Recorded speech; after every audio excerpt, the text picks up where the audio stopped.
Hi, Mushki. Hi, Fran. How are you? Good. Thank you so much for being here. We're so excited. I'm Parents, so honored.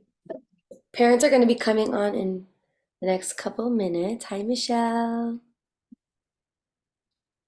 I'm not so tech savvy, so I'm not going to be able to throw things in or anything like that. Or if there's something on the chat, flag me down. Okay. Okay. Do you have a PowerPoint you're going to share or? You. Okay. So I'll open screen sharing for you. Perfect. Um, okay. Super. Okay. So I'll be back in a few. Okay.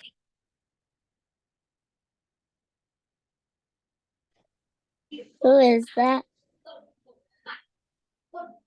Ah! Is that Micah? Hi, Micah. Hello, Mushy. We're How just are laying you? down together Oh. 2 minutes before bed. Hi, Micah. You look so cozy. Good night. Okay, hi, Olivia. Welcome. We're going to start in just a few minutes. All right.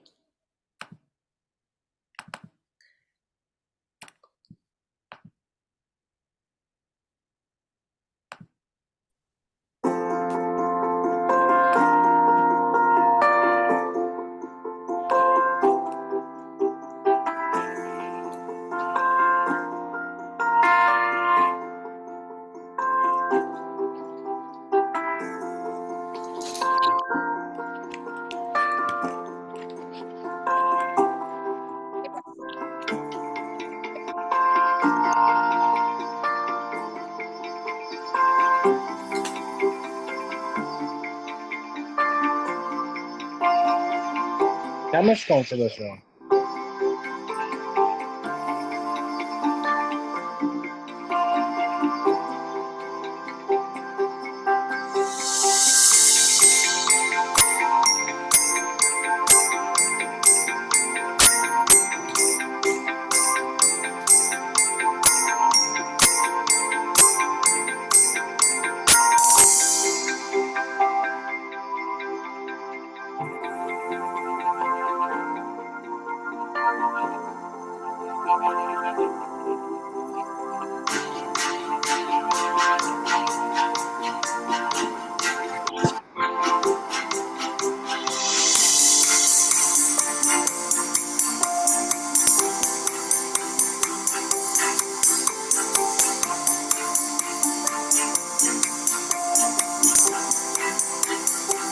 What is cool?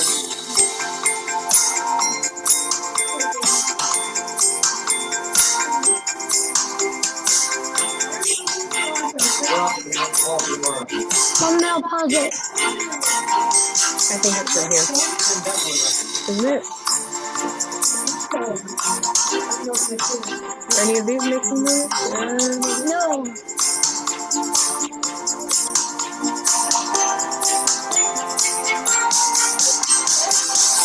I think it's from the Zoom.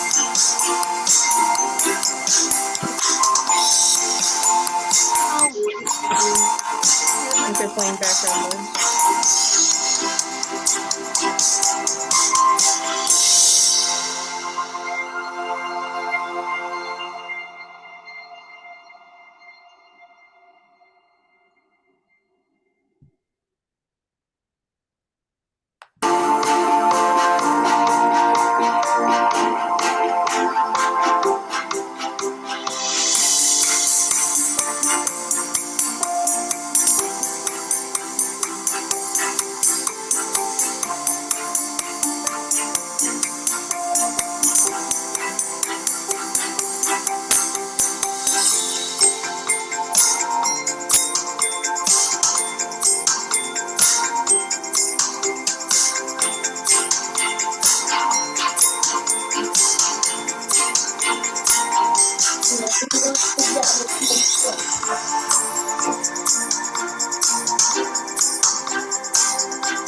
Alrighty, everybody, welcome.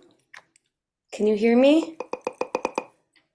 Okay, super. We are so happy that you're all here. I know a few more parents and staff are going to be on in just a couple of minutes, but tonight we have Fran, Rubio, Katz with us tonight. And before I open the floor, I just want to welcome everybody to our third class on the Mind, Body, and Soul Parenting series. It's been amazing. Tonight's all about the mind, and we're excited to explore that with all of you. I just wanted to share like a little thought before we begin. Really, the driving force and a big inspiration of mine is the Lubavitcher Rebbe. He was a very holy man that lived in New York for majority of his life, and the Rebbe really saw the good in every single person. And he had such a deep love for Jews, non-Jews alike. And there's actually a story of the Rebbe that many people from all over the world used to come just to see the Rebbe and to ask him for a blessing. So people would come from all over the world. And one time, and the Rebbe would actually stand there for hours. There'd be lines in New York, at the street where the Rebbe's synagogue was called Eastern Parkway.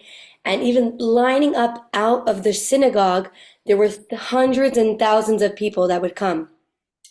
So the Rebbe was, even in his older age, 70, 80 years old, he was giving out dollars as a blessing for people. So what people would do was they would take the dollar from the Rebbe.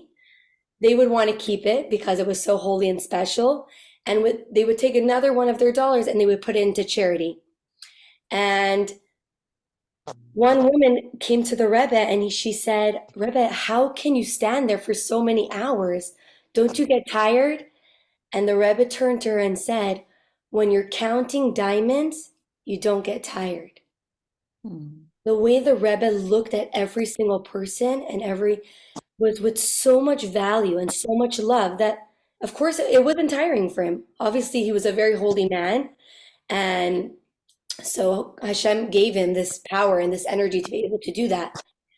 But really, the Rebbe is such a big force and big inspiration to me and to our school of how we view each child, even the way the Rebbe valued education, and the way that we speak to children and the way we get down on the floor and the words that we're using. The Rebbe was also very careful on using very positive language, not saying the word bad, but saying not good. There was so much sensitivity that the Rebbe had. And when I was personally learning about conscious discipline and a more like intentional way of disciplining children, I was like, wow, this so aligns with the way the Rebbe saw each person and how he saw how important it was, the connection between a person and a child, a teacher and a child, a parent and a child. So I'm really excited for tonight. Tonight we're going to understand our children a bit more, and understand the way their mind works and be able to gain some tools and how to be in tune with them when they're going through big feelings or big emotions. And I'm excited to introduce, we have Fran Rubio with us tonight. Fran is a family and parenting coach, a parent coach, and she's also a professional educator who is a founder of Mindful-ish, which is an online parent coaching, parent education and coaching program with over 25 years of experience. And she's also been guiding many schools on this mindfulness-based social emotional learning and responsive in a holistic behavior management. So she has many credentials, and I'm just so excited for you to be here with us tonight. So thank you, Fran, and I can't wait to gain some more tools. Yeah, thank you for being here. Absolutely. Thank you so much for having me. And I am so excited to talk to everybody tonight about parenting. I know that most of us want to be conscious, holistic, and responsive in our parenting. And sometimes we need some tools to help us along the way. So I'm hoping to give that to you guys tonight. I get very into what I'm saying. Hello. So if I go too fast or if you have a question, please feel free to let me know. And if you put anything into the chat, if Mushki, if you can just keep an eye, so because I Totally. will not even see it, I just know me. Okay. So I'm gonna share my screen. Let me go over here. Go to the slideshow. Okay. And let me play from current slide. There we go. Okay. So if you want to understand the mind, we must understand the brain. So I'm going to be presenting to you tonight something called brain basics. So we can start understanding behavior from the bottom up. And by the end of my time with you guys tonight, you're going to understand what I mean by the bottom up. So I always like to introduce myself, and I do appreciate the beautiful introduction I got.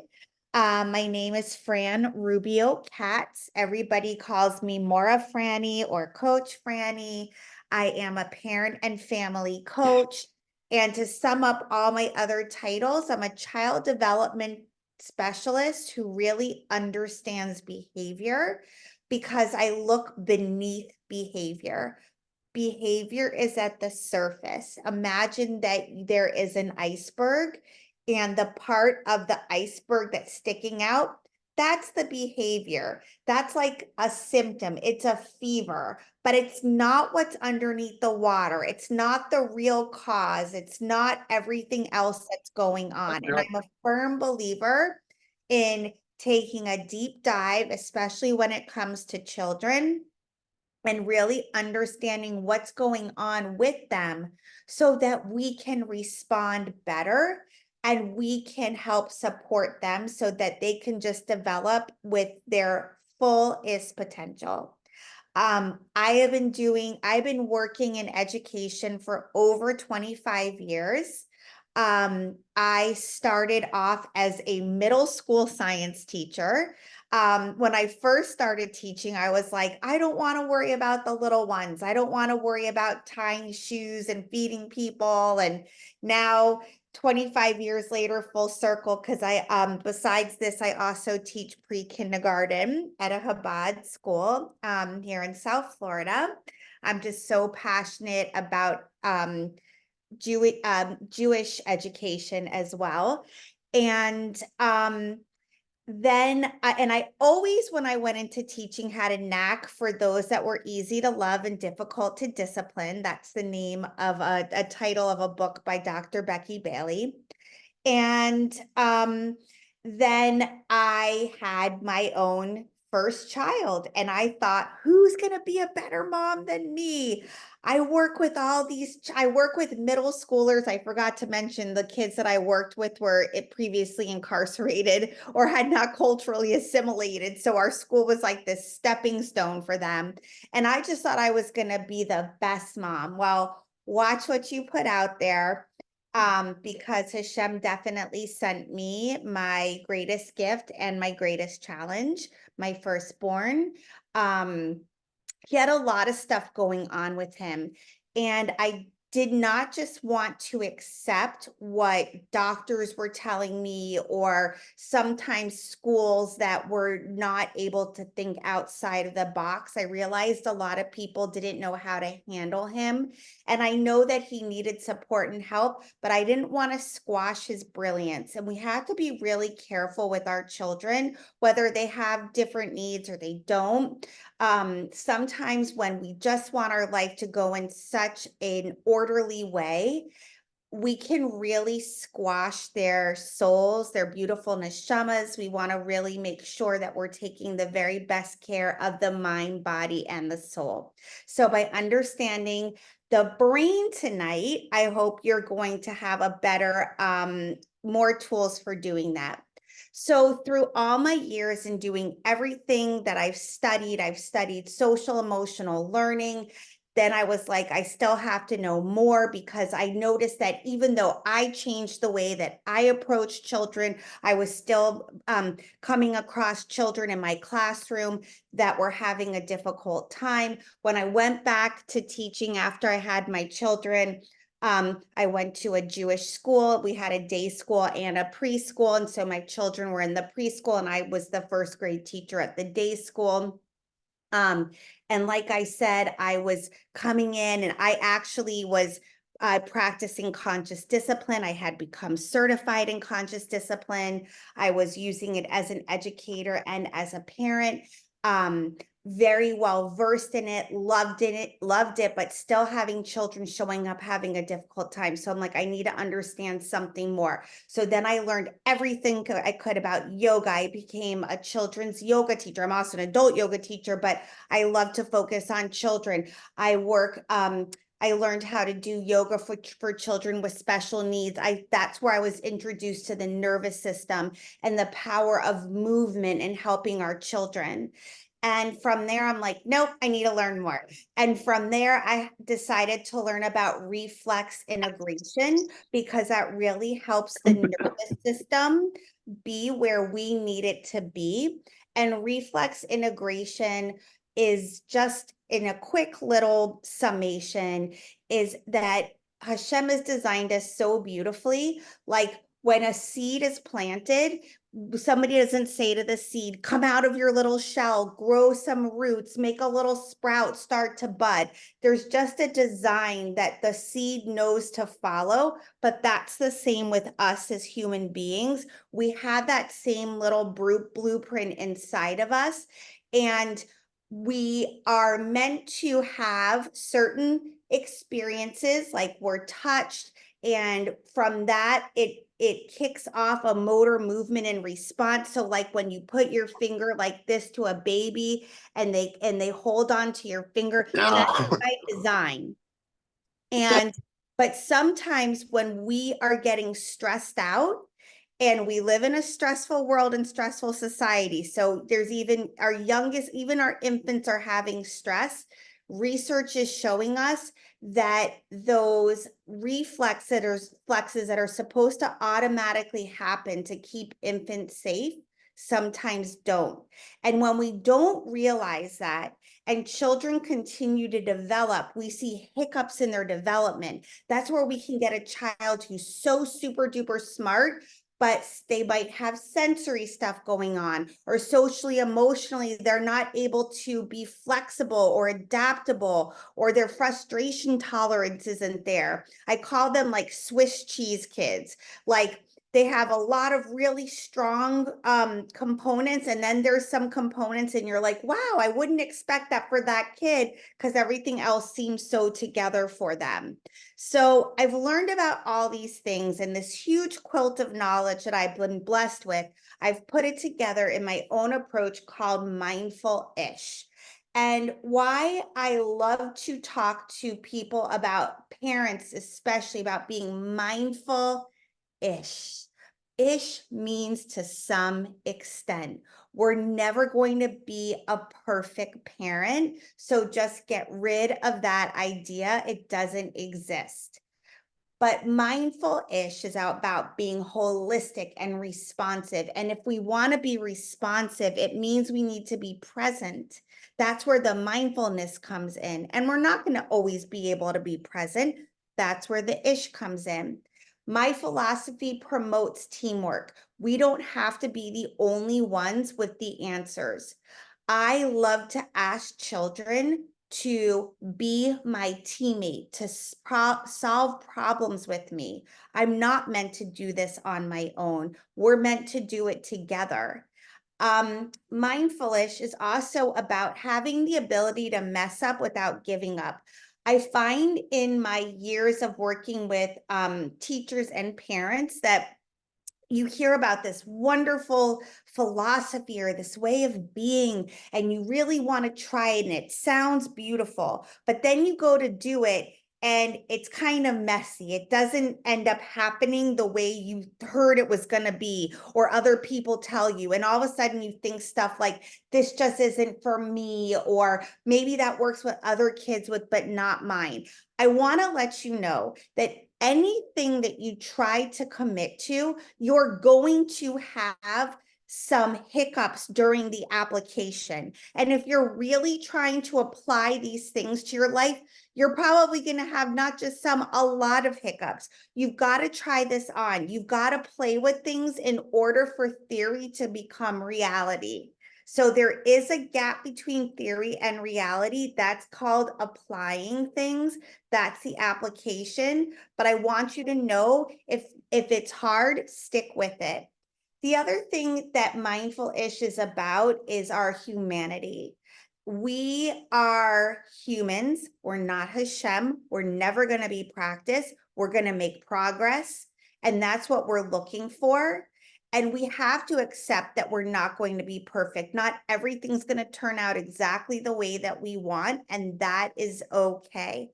And my favorite thing to talk about with Mindful-ish is I like to use sports analogies that we're trying to make incremental yardage towards an end goal. If you have an idea for your family, let's say you're like, I really want my household to have a better morning routine. And you go and you put your whole routine together, and then and you think like the next morning, now it's just going to run perfectly, and it doesn't. That's called going for the touchdown. If a football team went for a touchdown every single time that they got together on the field, they wouldn't do well. A successful football team works together to make their way down the field, making consistent yardage. And that's what I hope for the families that I work with. So Mindful-ish is not about being nice when you're not feeling it. It is about bringing attention to what is happening. And I love to say about what's coming up for you. A lot of times we ask ourselves, oh, why did I react that way? Why did I say that? I told myself I wasn't going to do that. Try and get the word why out of your vocabulary when it comes to behavior.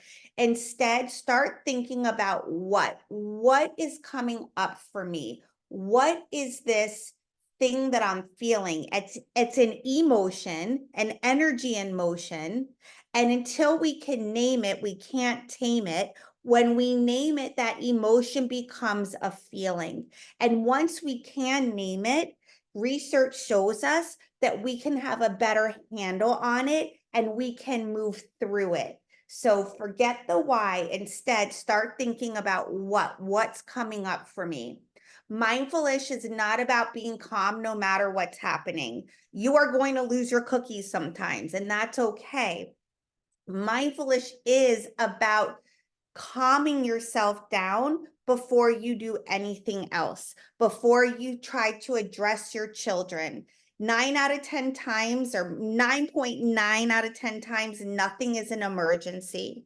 So we always feel like, oh, but I had to get him. I had to do it. I had him to, she needed to understand this. But when we work with children, even our own children, in that heat of the moment, nothing happens except a lot of friction. We don't want that. We want to connect before we correct. If we're going to connect before we correct, we must first get calm. So that's what being mindful-ish is all about. You can get really upset. You might not like what you see, and that's okay. You can own all of those feelings.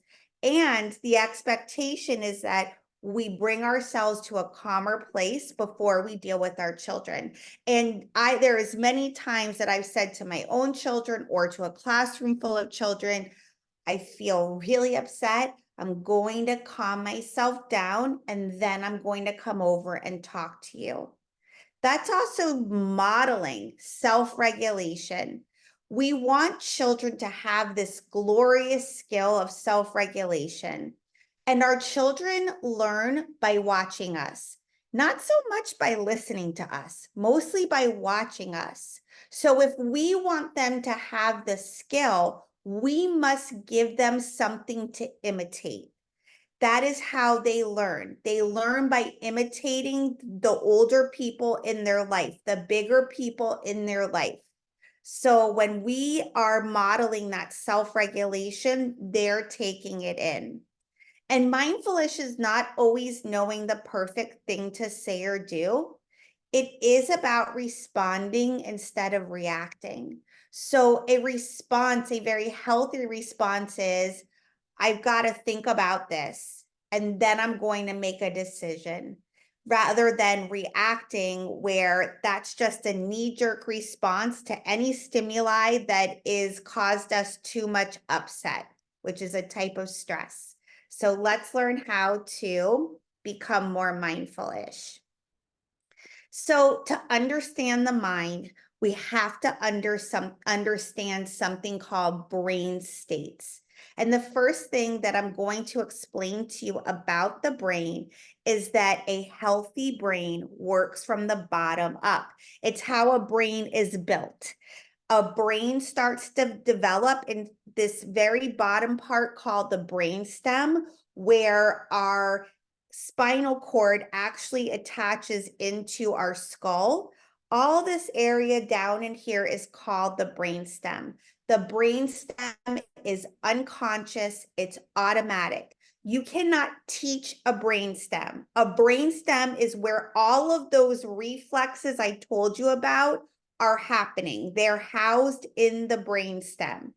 And what a lot of people don't understand is that children, when they are born, we want to hear them cry because it signals to us that their brainstem is online, that they understand, whoop, I have a relationship with gravity. Whoop, this feels really different than it just felt inside of the womb, where I was getting like the perfect amount of proprioceptive pressure on me, perfect temperature around me. I was always satiated. I was never hungry. I was never thirsty. I could move my body with such ease. And now all of a sudden I came out into this world. And you know how we always say we want to hear the baby cry. And a lot of people say, oh, because we want to know their lungs work.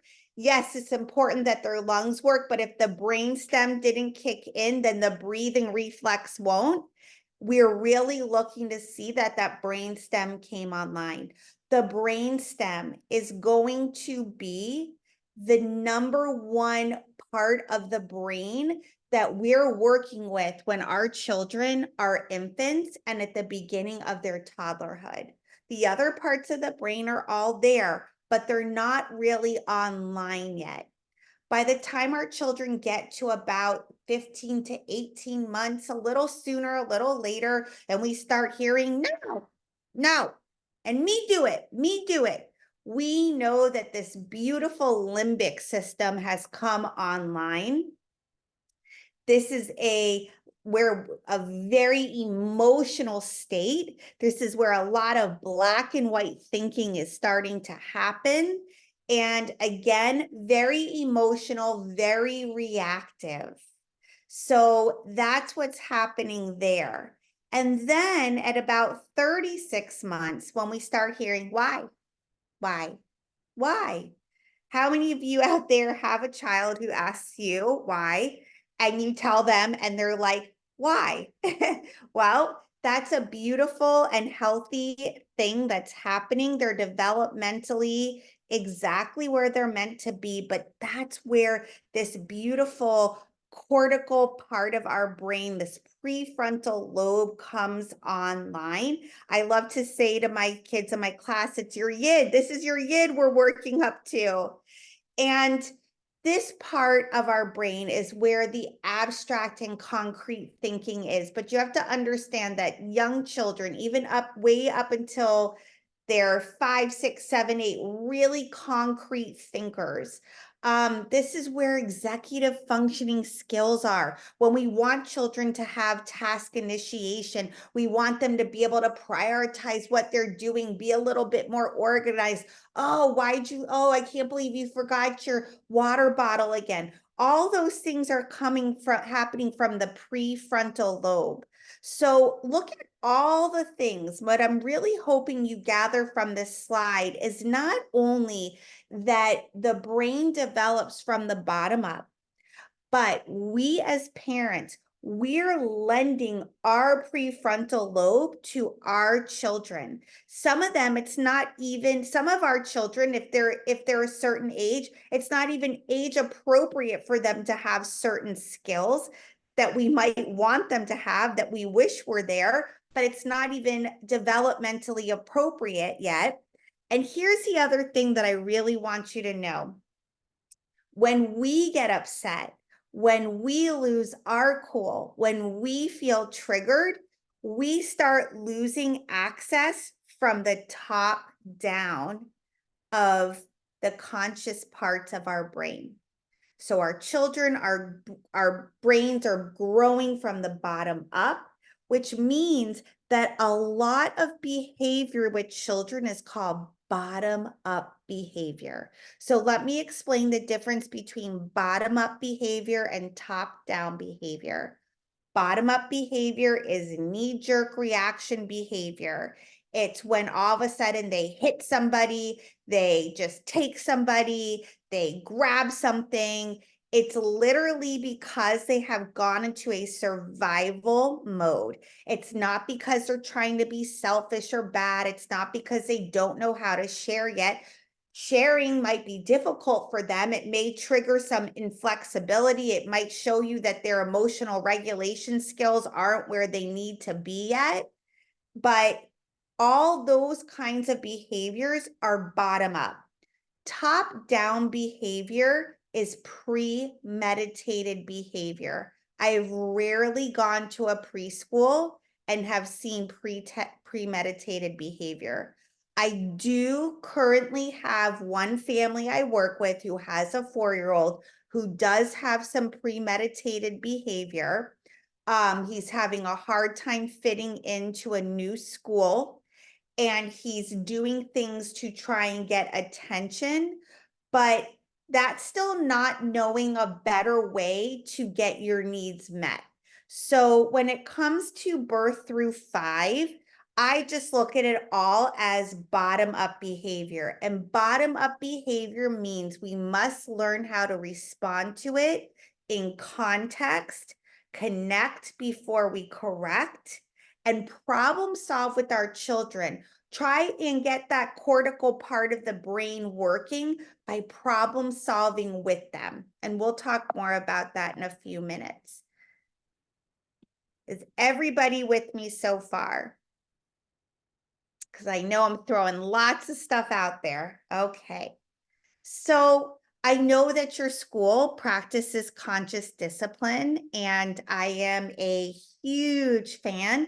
I have personally practiced conscious discipline for about 20 years now. Found it on my journey with my son. Found it because, like I said, got pregnant with my first son, was so excited, was already a teacher, loved what I did, was so excited to be a mommy. And then I birthed a land shark. And for those of you who don't know what a land shark is, that is a toddler who bites.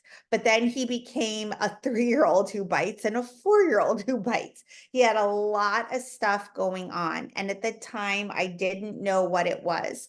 I hired my own parent and family coach from Conscious Discipline, and she was coming to my house on a weekly basis, having me read books, and I was just couldn't get enough of it. And I have to tell you that if it wasn't for Conscious Discipline, I don't think that my son and I would have the relationship that we do today. And I don't think he would have had as many tools as he has to be successful. Baruch Hashem, he's at college. He goes to, he's in his 2nd year. He goes away out of state to school. He's in a fraternity. I never thought that was going to be something. And he's the social chair. And he's just a caring, like I always knew he was caring and loving, but his self-regulation, there was a lot of stuff going on with it. but I found conscious discipline. And the other thing that was so important to me about conscious discipline and why it resonated with me at the time, because I didn't know a lot at the time about development and I didn't know a lot about the young children. My thing was middle school and science at the time when I first had my children. But I knew classroom management and I knew I was a great teacher with great classroom management. So I said to myself, oh, maybe I can find something that you use with little kids. But conscious discipline kept coming across for me because it talked about disciplining yourself before you try to discipline anybody else.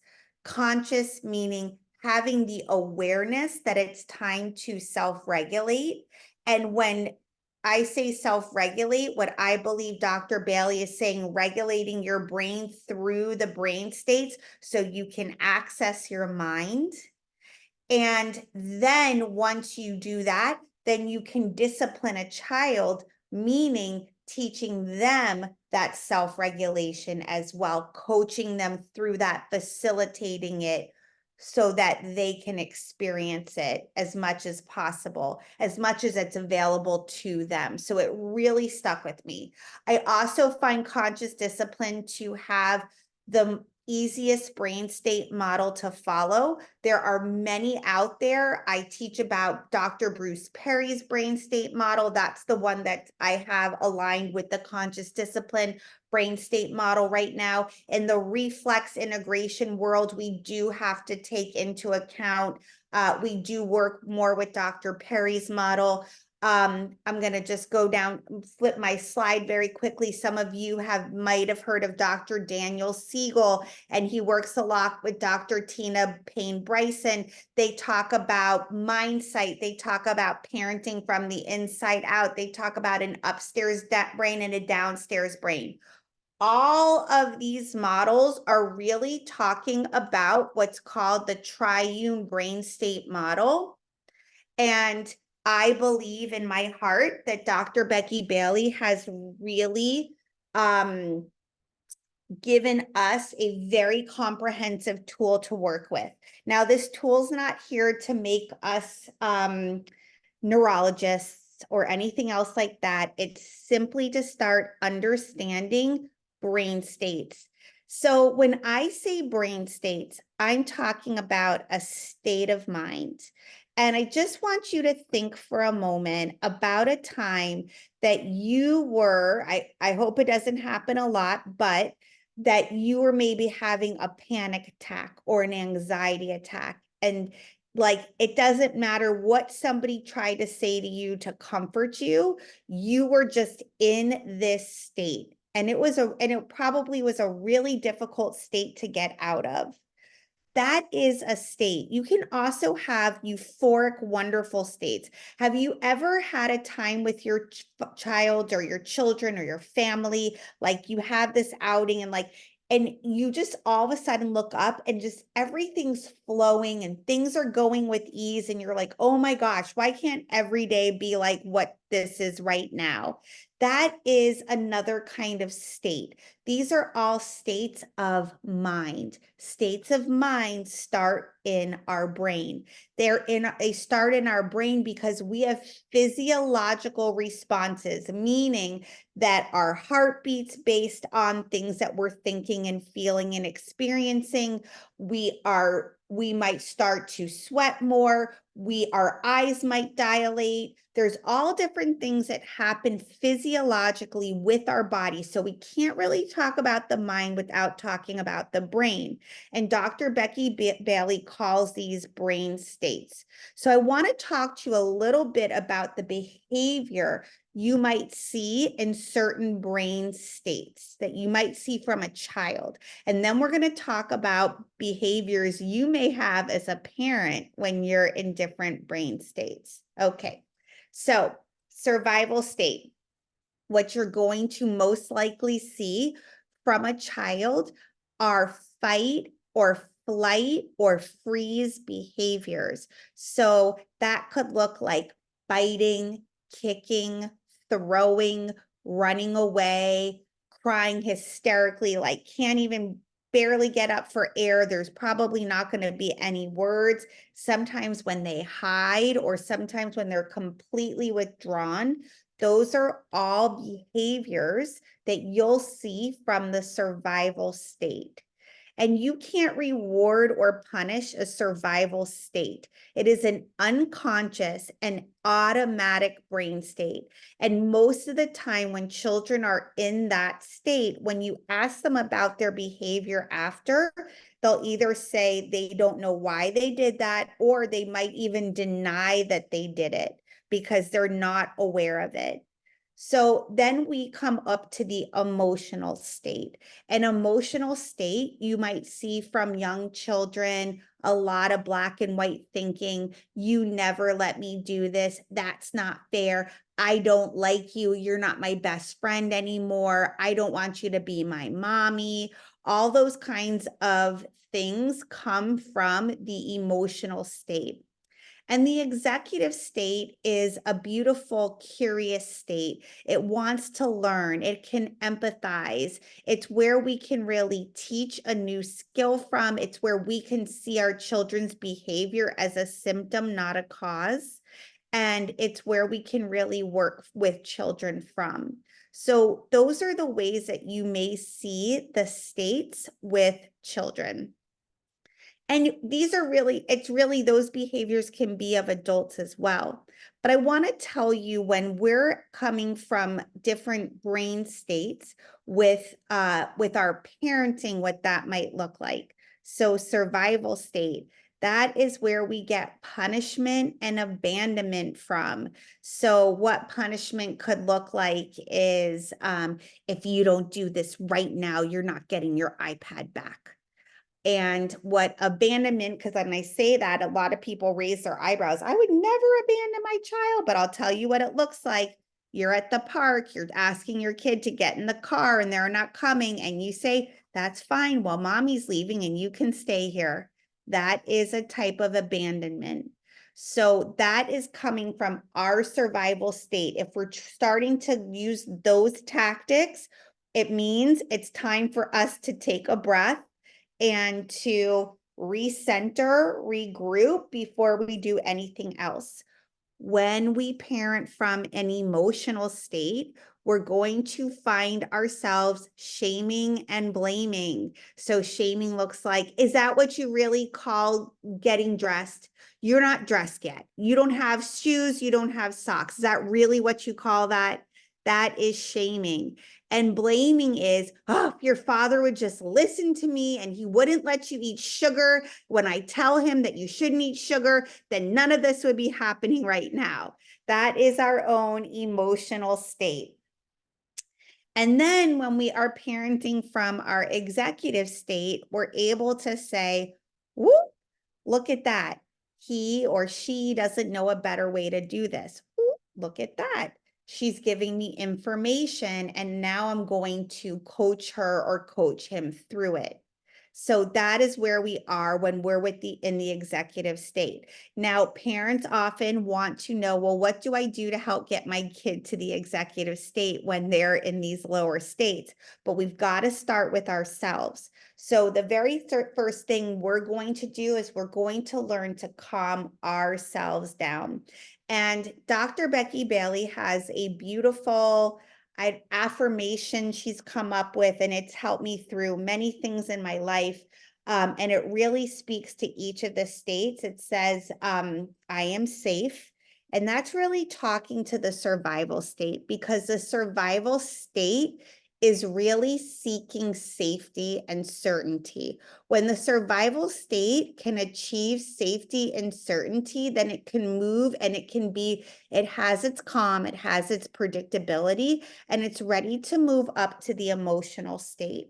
So when we get to the emotional state, we say, I am calm, keep breathing. So I'm just naming that feeling that I want to be feeling, that I'm hoping to be feeling. I'm letting my mind know that I'm calm, even though I'm not. I'm telling myself I am calm, and I'm coaching myself. And I'm gonna come back to a point with coaching yourself.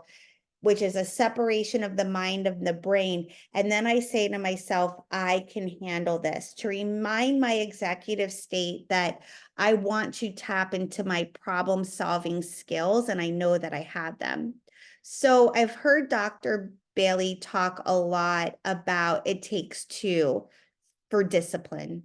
So self-regulation and coaching when children are young, when they really need us, because they need, again, for us to lend them our prefrontal lobe. We're telling them, you are safe. You can handle this. You might even sometimes breathe, or you might invite them to breathe with you, depending on what you're used to doing with your child. But with ourselves, we've got to coach ourselves. And if it takes two, what do? It actually becomes the mind coaching the brain. So that's when I'm saying to myself, I am calm. I'm sorry, I am safe. I am calm. Keep breathing. I can handle this. I might take a nice, beautiful, deep breath in through my nose.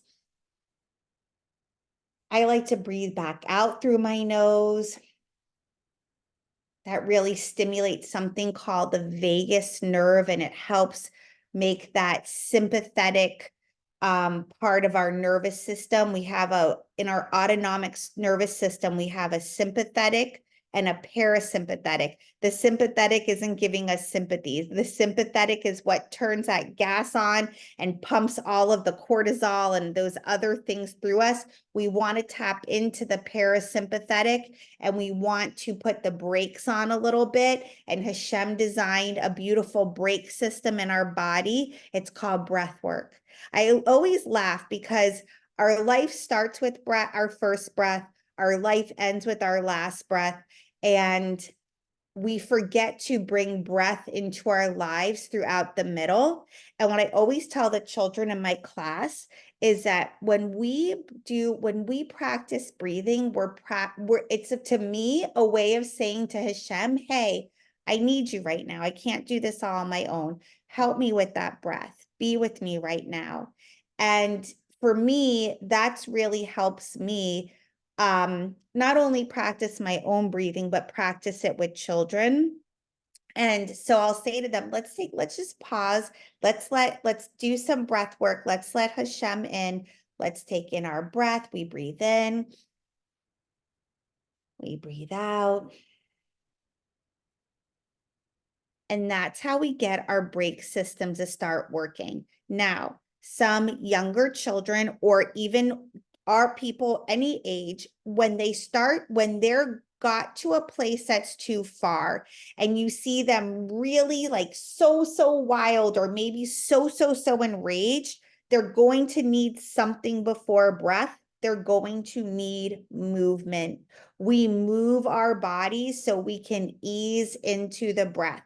So sometimes I might just start walking around with the child. I don't even say, let's go on a walk. I just start walking with them. And next thing you know, they're walking with me. They're laying on the floor. I might start crawling, and they might start imitating my movement. Next thing you know, they're crawling. So sometimes we got to bring the movement before we get the breath work in. We always know that they're more open when all of a sudden you get eye contact. That eye contact means, whoop, I just went up the elevator. I was maybe in the survival state. Now I'm in the emotional state. When you get the eye contact, that's when you're going to take another breath. And I always love to say, there you are. And you might get yelled at that point. Oh, that's great. That means we've moved now. We're in the emotional state. We're at verbal, that we're able to get that verbal stuff kicking back online. That language is coming back. And then I'm going to go quickly into helping the executive state. So that's where I'm going to say to a child, oh, you were hoping blank, or you were wanting blank. Now I'm filling that blank in with what I believe they're trying to do or achieve. And I'm always going to offer positive intent. I'm never saying like, oh, you wanted to get away with something. I'm realizing I'm seeing them through eyes of love. I'm seeing them through rose-colored glasses. It's a choice that I make. You have a choice how you see your children and their behaviors, and knowing that their actions or symptoms that are showing you something else. And I'm going to say what I believe is going on. You wanted to have one more cookie and it was really hard when mommy said no. I'm going to go into the positive intent. It doesn't mean that I'm giving the cookie. I might still say you were hoping that it's not available. Breathe with me. You can handle this. They might still be having a big fit. They might not like it right away, but my job is not to make my child happy. Of course, we want to have joyful children. That is the way that we hope that God has intended us to be. But our job is not to make them happy. Our job is to help them move through different brain states so that they know that they can do it. So again, we have to work on getting ourselves up to that higher brain state, that executive state, where we can be the wise advocate, when we can be the coach and the facilitator. Once we get ourselves there, then we shift to the child and we start to help them. And I'd love to now, what I'm going to do is take myself off of the PowerPoint and come over here. And now that you have some background about the brain states, I'd love to hear questions. I'd love to hear scenarios. And I want to help coach you through the brain state so you see how to use this in your everyday life as a tool. So does anybody have any questions, scenarios, what ifs? Anyone? I do. Come on, go for it. My son started kicking me while I change his diaper, change his clothes, anything. Or he'll like slap me across the face and I'll see my reaction. Like I guess I look a little bit shocked when he does it. And then I'll say, "Oh no, what happened?" And he right away tries to connect. But he does it like nonstop now. The last couple of days, it's every single time I get him on a bed to change him. Okay. And how I want old to is know he? what you recommend. Two. He's 2 years old. Okay. So with that, if it's with the changing, there could be a lot of different things going on. And I'm a firm believer that asking our children what's going on for them is really important. And I know that sounds really wild to ask a 2-year-old. But while you're not at the changing table, when it's like a time of calm, you might say, I notice changing your diaper. I would start with one thing, like I would start with maybe the diaper. Hey, I noticed changing your diaper seems like it's been difficult. I wonder what's going on.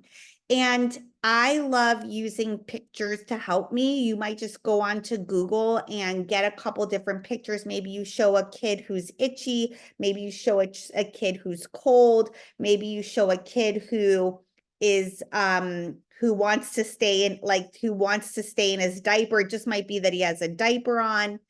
And say, I wonder if any of these things are happening, and go very slowly. Don't lead him. Just see if he ends up pointing at one or he ends up looking at one for a little while. He might even give you some language around it. So maybe that can give you a little bit more insight when that happens. So that's one thing that you could do that could be preemptive. Another thing that you could do that could be preemptive is make a little social story about a successful diaper changing.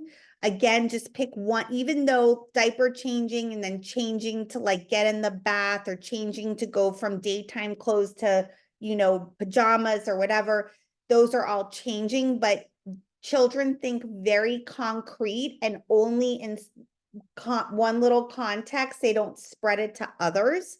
So just stick with one thing, and maybe, a couple little pictures of, there's a lot of social stories online, like clip art of I wouldn't do clip art. I would look at photos of children getting, being changed, stuff like that, and show, oh, and this is what it looks like, and this is the part that happens. Or you might even take pictures of him and put that little, story together. And then you could even put a part in that says, sometimes I don't like it when mommy changes my diaper, and we breathe together. And that could be something that you do.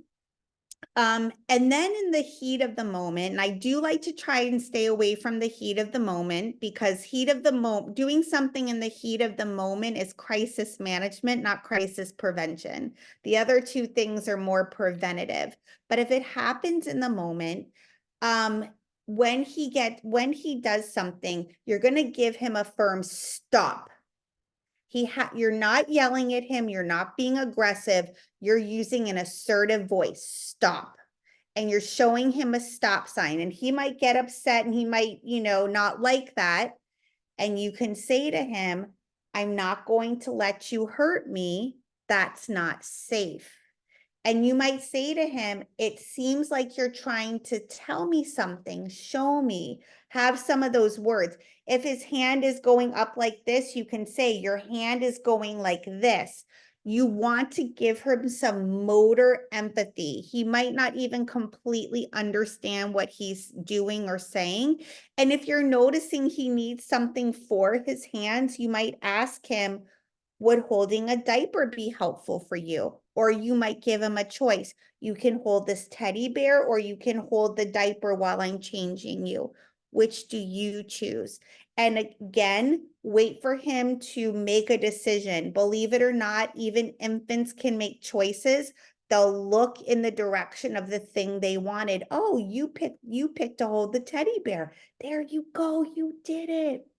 And one last thing that I can offer for that is that diaper changing is a really wonderful time to do something called I love you rituals, where you do little things like, there's one called round and round the garden, and you go on his tummy, round and round the garden goes the Oh, sure. there.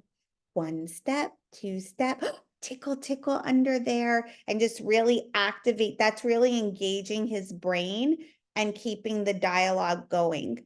Now that he's seen the response or the reaction, he might still play with it a little bit. Just do your best to stick with the stop. That's not safe. Oh, you wanted to play with me, or you wanted to touch me, or you can say, try and understand what message he's giving you. And when you say it in a way, not in a way of being unsure, but in a way that shows you're seeking to understand, children they'll give you what you need to understand them. Thank you so much. You're welcome. Hi. Anybody else? So I had a similar situation as you mentioned about a week ago, where I noticed with my daughter, we went through those, actually at least the first two states. We were at the park. She's 3.5. And we had been there for about an hour or so already after school. Um, and so she was getting tired anyways, and she heard the ice cream truck. Um, and she mentioned, I want to go to the ice cream truck to get ice cream.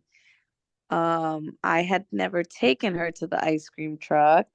Um, and I had known, like, my husband had taken her before.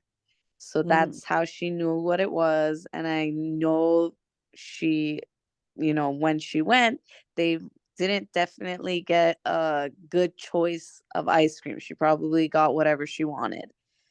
Um, So my immediate state also was kind of to react. But I said basically, oh no, we can't go to the ice cream truck, or we're not gonna go to the ice cream truck. And she just like had a crazy meltdown. Mhm. Um, and then when it got to that state where she was, well, actually, I think before she started going crazy, I said that, you know what, we're gonna leave and go home. Or I said, I can give you ice cream when we get home, the ice cream that we have at home. And she said, no, no, no, no, no. And I couldn't get her to calm down. So I said, okay, we're gonna leave.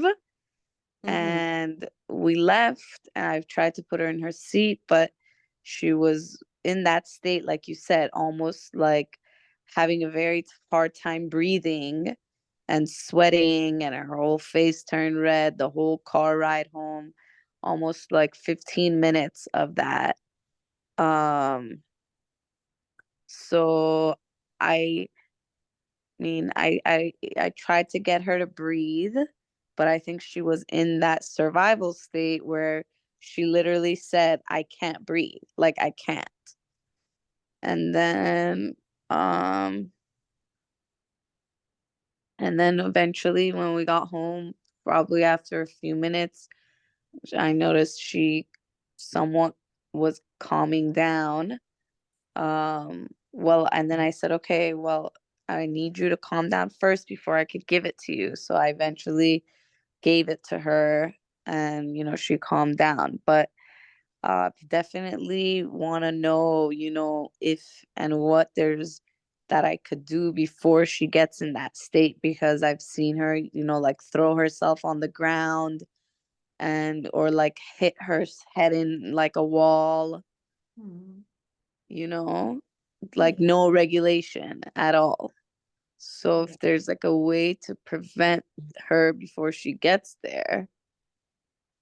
So so what I encourage, if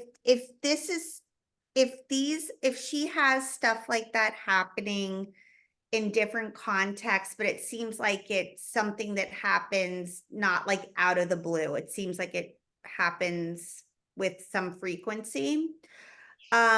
I would like start making a list of the times that it happens so that you can be more proactive. So let's say that's happening when you're at the park and she hears the ice cream man. Um and then let's say she does that when maybe you guys what would be another example of a time that she got really upset and to that degree? Usually if she really doesn't get what she wants, not to that extent, but like if she asks if we're out or something, and she asks for the phone, and there's like other people around, she will like kind of have a fit, and you don't really know what to do. Yeah. Or other people don't want to hear kids screaming or crying. So Yeah. those are the other two Yeah. So yeah, times. I would definitely start to notice when she's having more of the challenges, like I said, so you can be proactive and have a discussion about it before these things come up. That's always the best way to handle it. So again, we want to stay out of the heat of the moment as much as possible. And you can let her, it's hard when we're worried about what society thinks and if my kid is crying and all that good stuff, because when we are worried about that, we can't really be present with our kid. And the truth of the matter is that other people will get over it. And even if somebody said something to you, it's okay. Like you won't think Right. about it in a week from or 2 weeks from now. So really learning to be present with, it's okay. And I have a young child and she's not going to like everything and she might tantrum, and Other people might not like that. And I am safe. I'm calm. I'm going to keep breathing and I can handle this.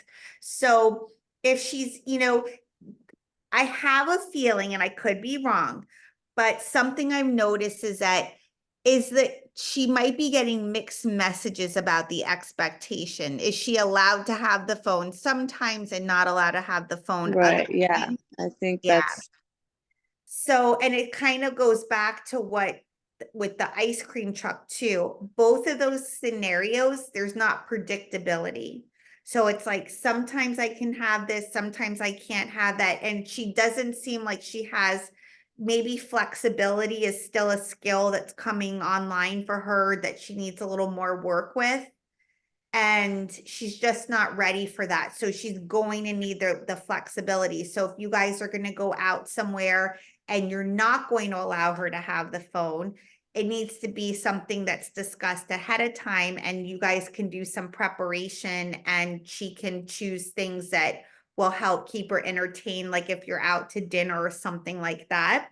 Or if she is allowed to use the phone, then giving a lot of predictability around that once we pick what we want from the menu, then you'll have the phone. And I always like to do pick like something like they need a visual representation or they won't remember. And I used to even just like, I would just grab like a napkin and just be like, this is what's happening and this is the order it's happening in. Let's make this together, and then make it like, have her read it back to you. And like the little pictures don't have to be beautiful. She'll know what it is, and you'll see she'll really cling to that. And you might let her know that, once in a while, like if daddy takes her to the playground, maybe that's a special treat that she'll have once in a while, but let her know, oh, today's an ice cream at home day, to, give her as much predictability as you can. okay. So in terms of like if those so like us getting to I guess husband and I a level of, you're saying, like basically be on the same page, um and then in terms of like, yes, like we need to be flexible as well, correct? Yes, Because things can't always be like the same, right? So are right. you just saying that, like, if you're in a time where you're in that flexible time, just make sure you explain that. So like if he does choose to give her ice cream, if he takes her to the park, like have like make sure you explain that this is a treat, you're saying, for example, correct? Yeah, yeah, absolutely. So we want to give young children as much predictability as possible. The more things we can do routinely, the better they'll be able to handle the little extra surprises that come once in a while. But they have to understand what those are. If it's all of a sudden something introduced as, oh, like this is something we do now when we go to the park, then my expectation is going to be, oh, I hear that sound, I'm going to get to have ice cream. And then all of a sudden it's like, wait a minute, I just was here the other day with daddy and this is what we did. And there's nothing wrong with him doing it, but I definitely agree with how you're phrasing it, that giving that explanation. And I want to just highlight for a moment the difference between explanation and rationalization. When we are in our emotional states, we start to rationalize with children. Like we might even start telling them there's no healthy choices from the ice cream truck, and mommy's going to give you super duper healthy ice cream. You love your healthy ice cream. You're the one who picked it out. You wanted this flavor. That's rationalizing. That's what I did, yeah. Yeah, that's coming from our own emotional state. So something, we want in the whole state, once she heard the thing, and again, we were already in the heat of the moment and nothing's going to be perfect, but a helpful way to reflect back is, you seem so upset. You were really hoping to get ice cream from the ice cream truck. And that's acknowledging her positive intent. That's what she was hoping for. It doesn't mean you have to give it, but people want to feel understood. And when they don't feel understood, when we don't acknowledge their wants and desires. And it's the same thing like in our marriages as well. If somebody is not explaining, is not seeing our point of view or where we're coming from, it's really hard to feel connected to them. So if we're not feeling connected to the people we're supposed to feel connected to, we lose our calm and it doesn't feel safe. So, and a really helpful thing to, is to say, I imagine that it doesn't make sense to you that you came with daddy and you got it, and then you came with mommy and then you couldn't get it. That I understand how that can feel confusing. And I wouldn't say it to her in the heat of the moment. Like now that it's like, now during a time of calm, you might revisit that with her. You might say, I noticed you got so upset the other day at the park when you heard the ice cream man, and I was thinking about it. I wanted to tell you something. I understand why that might have felt bad. And let's talk about that. And, just give her like not too many words, just a quick thing. That was a special treat that day. Usually when it's us, when we're doing our routine, we're going to eat at home. We're going to eat ice cream at home. But once in a while, we'll let you know when daddy's going to take you and you get to do that. Okay.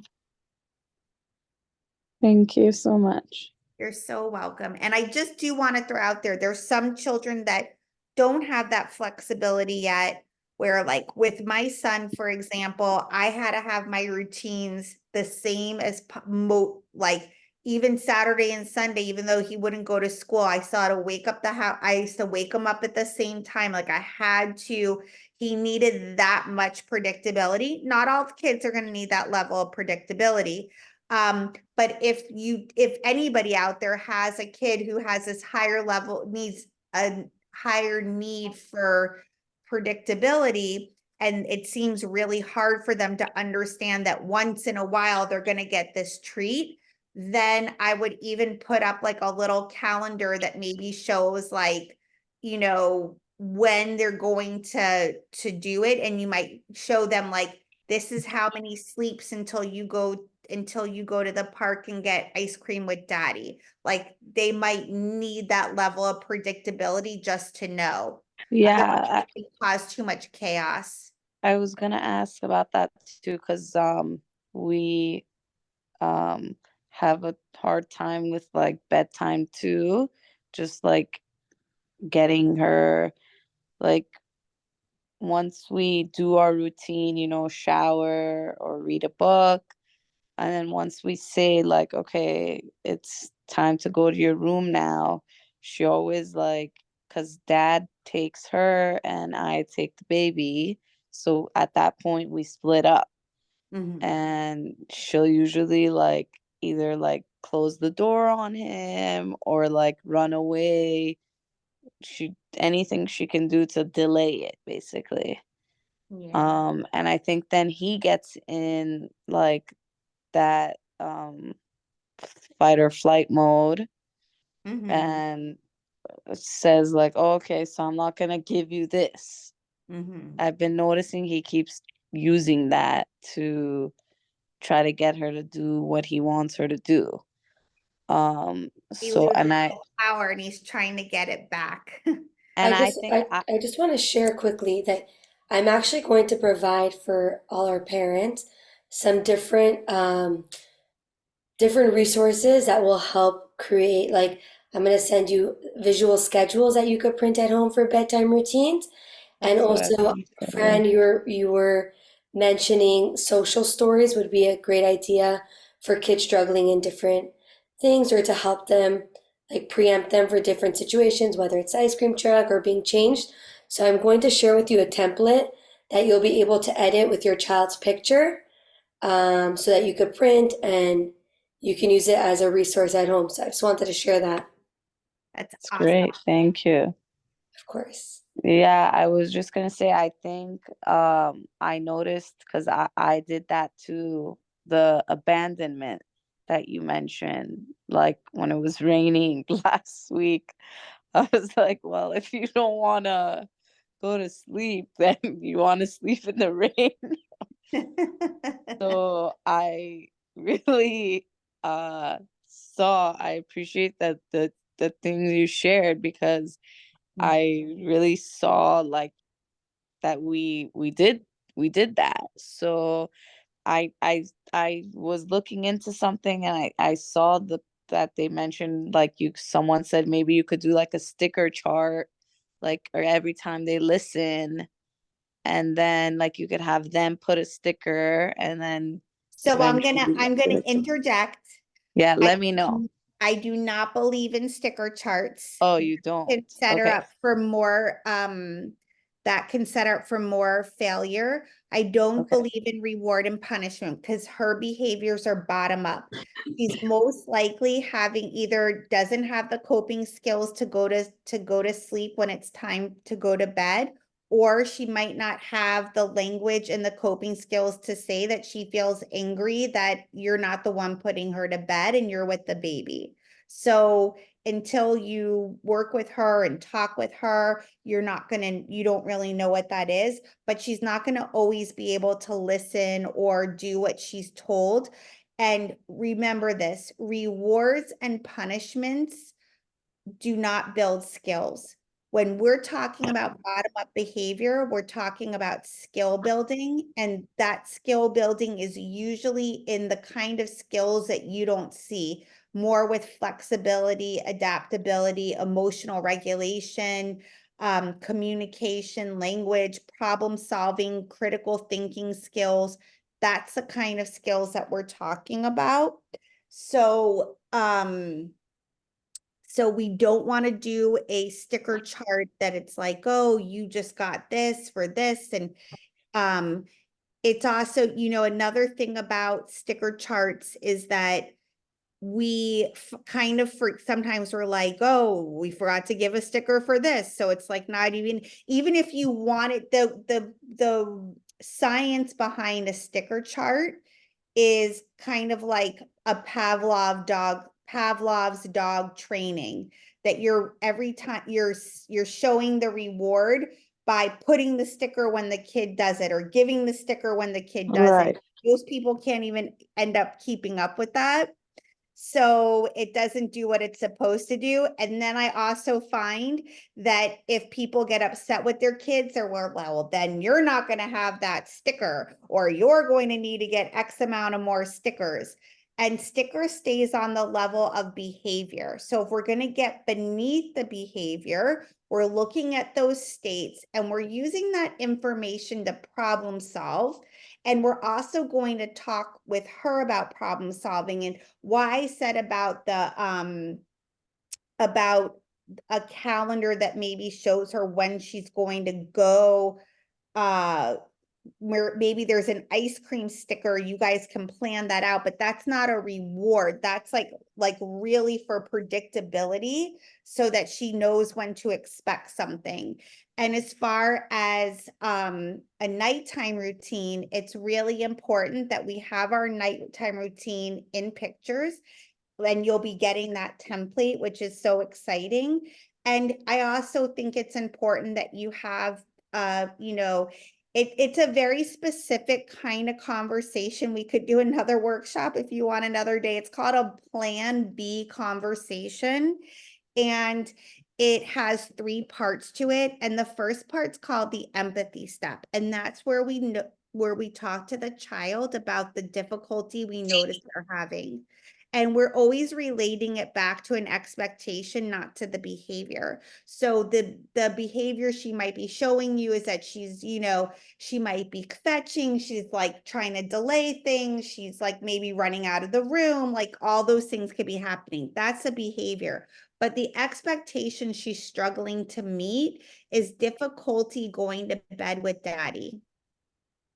So we want to talk to her about that. I've noticed you've been having difficulty going to bed with daddy when I take the baby, or I wouldn't even say I take the baby. I noticed you're having difficulty going to bed with daddy. She might say, I'm not tired. She might say, I want mommy. We need to get that information. We're not trying to problem solve it for her. we're simply understanding where she's coming from. Well, I'm not tired. Oh, so you're not tired yet. Tell me more about that. That's called a reflective statement with a clarifier. I want to be with you. Oh, so so you were hoping to have more time with mommy? And then she might say, yes. And that doesn't mean again that you give that to her. So you might say, oh, so what I'm hearing is that wanting more time with mommy is making it hard for you to go in the room with daddy for bedtime. Did I get that? Yes. Is there anything else getting in the way? And she might say yes or no, but let's say she says no. That now we know what her point of view is, where she's coming from. Next step in that plan B conversation is where we as the adult share their point of view. The thing is, both you and does she have a baby brother or sister? Baby brother. Both you and your brother have to go to sleep at the same time, and I have to nurse the baby. That's why I have to go with the baby. Now we invite her. I'd say, do you understand what my concern is? And she might say, or you might say, or what I'm thinking about, and she might say, you have to feed the baby.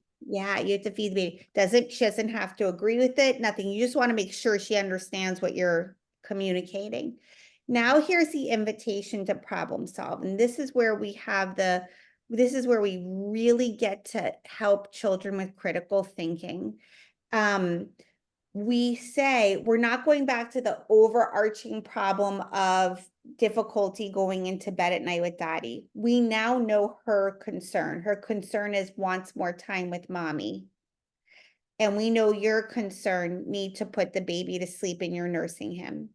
So now we say to her, I wonder if there's a way we can do something about you wanting more time with mommy and me having time to nurse your brother at bedtime. Do you have any ideas? And she might come up with some really great ideas. You don't know what she'll come up with. You will be surprised the beautiful things that they come up with. And that's where your flexibility gets to come into play. Maybe she says, I can come with you. I can help you nurse him. Maybe while you're nursing the baby, she's sitting there holding your hand or maybe she comes and she brings like her pillow into the room, and maybe you guys sing songs to the baby. I have no idea if she's going to say that, but I just want to encourage everybody to remember to talk to our children. They have a lot of the answers, and their actions really show us a lot of the things that they're hoping or wanting for. Thank Or you. that they Does need you. anybody else have any questions? Thank you so much. You're so welcome. One, open the floor.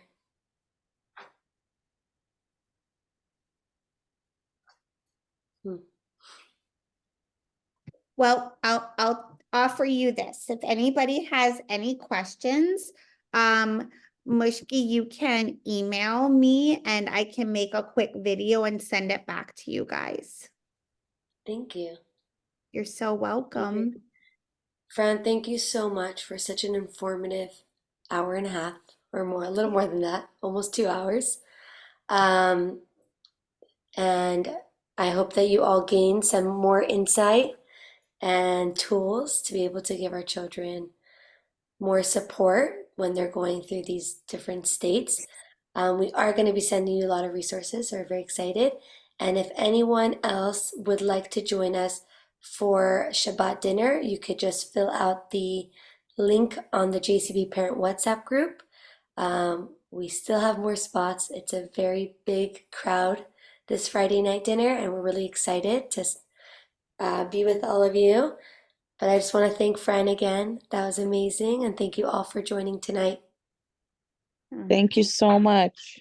Thank you. Thank you. Thank you.